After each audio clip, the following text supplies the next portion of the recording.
नमस्कार दोस्तों, मैं हरजीत सिंह आपका स्वागत करता हूं साइंटिफिक सनातन में। दोस्तों, हिंदू मुसलमानों के कुछ विवाद सालों साल पुराने हैं, जिनमें राम मंदिर का विवाद तो सुलझ गया, लेकिन काशी मथुरा के मामले में अभी कुश्ती चल रही है। लेकिन दोस्तों, एक और मामला है जो राजा भोज की भोजशाला से रिलेटेड है।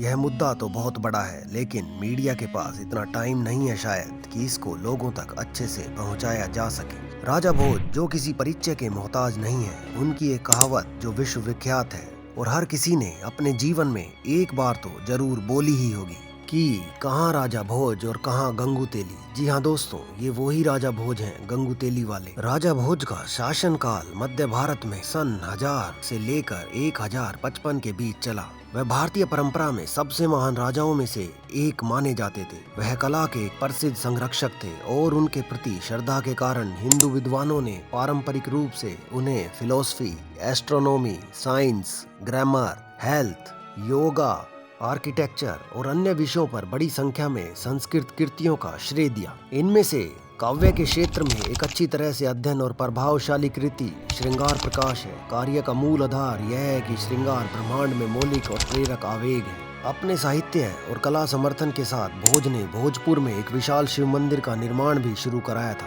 हालांकि यह शिव मंदिर पूरा नहीं हो सका था। इतिहासकार बताते हैं, अगर इस मंदिर की योजना पूरी हो जाती तो यह मंदिर खजुराहो समूह के स्मारकों में हिंदू मंदिरों के आकार से भी दोगुना होता।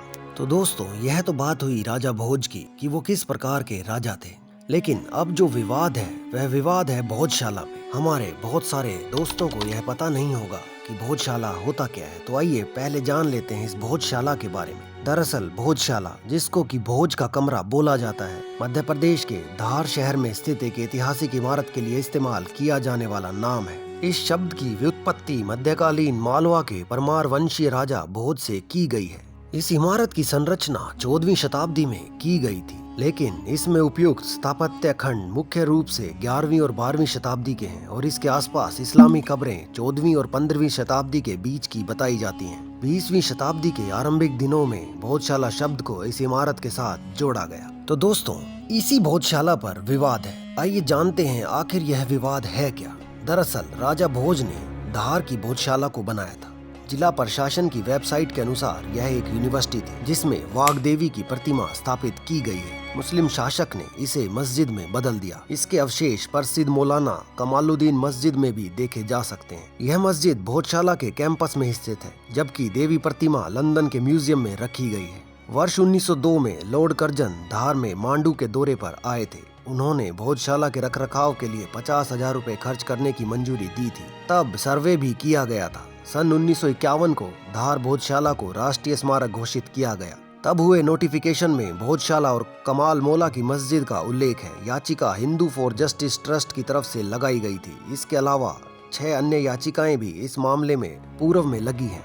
ट्रस्ट की तरफ से अधिवक्ता हरिशंकर जैन ने पक्ष रखते हुए बताया था कि 1902 में हुए सर्वे में भोजशाला में हिंदू चिन्ह, संस्कृत के शब्द आदि पाए गए। इसकी वैज्ञानिक तरीके से जांच होनी चाहिए ताकि स्थिति स्पष्ट हो।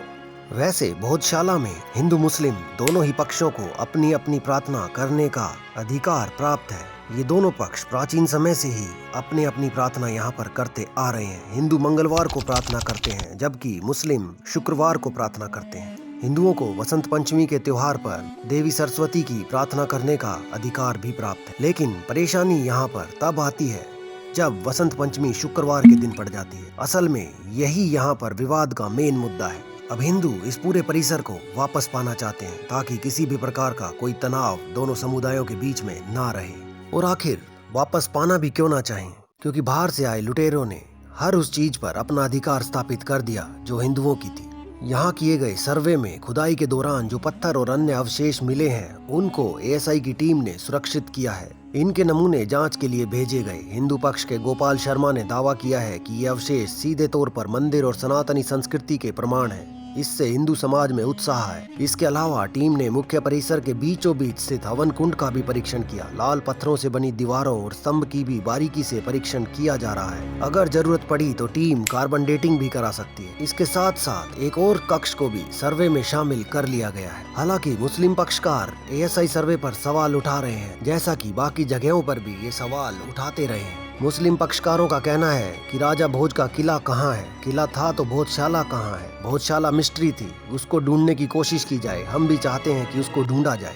तो दोस्तों, यह सुनकर बड़ा अचंभा होता है कि मुसलमानों ने भोजशाला पर ही सवाल उठा दिया कि भोजशाला नाम की चीज कोई है ही नहीं, उसको मिस्ट्री बता दिया। लेकिन हाई कोर्ट ने यह साफ कर दिया है कि भोजशाला का भी ज्ञानवापी की तरह ही एएसआई सर्वे किया जाएगा और हाई कोर्ट ने यह आदेश देते हुए 5 सदस्यों की एक कमेटी बना दी थी, जिन्होंने अपना काम शुरू भी कर दिया है। इस सर्वे को रुकवाने के लिए मुस्लिम पक्ष सुप्रीम कोर्ट पहुंच गया, लेकिन एएसआई सर्वे पर रोक लगाने से सुप्रीम कोर्ट ने इनकार कर दिया। दिल्ली और भोपाल के अधिकारियों की 17 सदस्यीय टीम सुबह 7:50 पर 27 तारीख को भोजशाला पहुंच गई और सर्वे का काम भी शुरू कर दिया। इस दौरान टीम के साथ अतिरिक्त इलेक्ट्रॉनिक गैजेट और मैपिंग के उपकरण भी नजर आ रहे थे। एएसआई की टीम के साथ करीब 20 मजदूर भी परिसर में पहुंचे। इस दौरान हिंदू पक्ष के गोपाल शर्मा और आशीष गोयल तथा मुस्लिम पक्षकार अब्दुल समद खान भी भोजशाला में पहुंचे थे। भोजशाला के बाहर सुरक्षा के पुख्ता इंतजाम कर दिए गए हैं। एएसआई की टीम के साथ पहुंचे मजदूरों को जांच के बाद भोजशाला में प्रवेश किया गया। भोजशाला में उत्खनन, कार्बन डेटिंग, जीपीएस, जीआरएस पद्धति सहित आधुनिक संसाधनों द्वारा सर्वे का काम किया जा रहा है। सर्वे का काम पीछे की तरफ चल रहा है। यहाँ 3 स्पॉट बनाए गए हैं,